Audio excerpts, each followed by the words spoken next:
Albertans concerned about their religious freedoms are being invited to discuss those freedoms at a symposium in September. The theme of the event is Defending Religious Liberty as a Foundational Freedom. Dr. John Young, a political science professor and former executive director of the Canadian Museum for Human Rights in Winnipeg, will suggest ways we can defend and promote religious freedoms. Organizer Richard Lowe says while Bill C-9 will be a key topic, it's about more than that.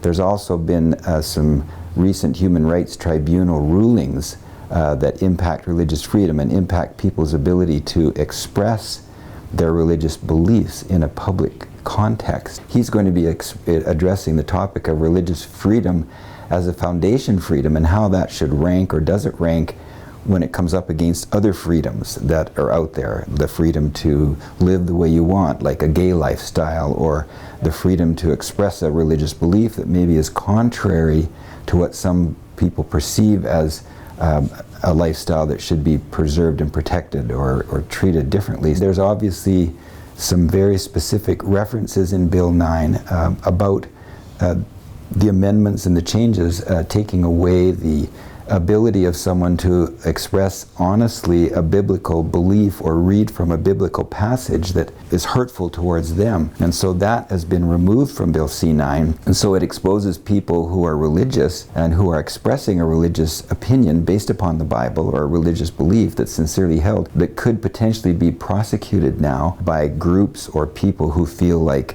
their expression of that religious belief is like a hateful thing.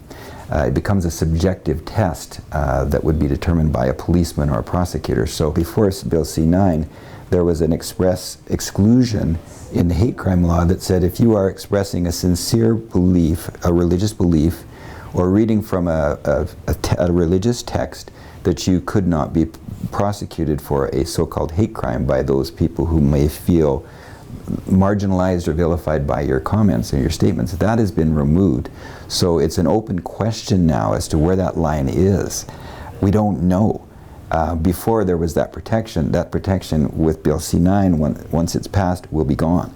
And so it creates this uncertainty that will affect people who are now potentially going to be reluctant to express openly their religious beliefs for fear that they might be prosecuted.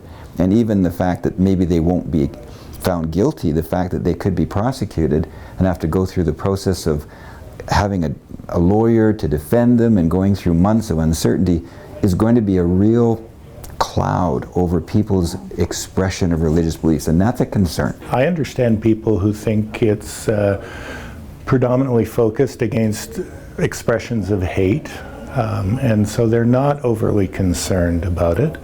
There are others who see the negation of the religious expression defense, and they worry about how that might be interpreted going forward. So is it an erosion of religious freedom? I think there are legitimate reasons to be optimistic that courts would interpret it in a way that is consistent with the principles of religious freedom.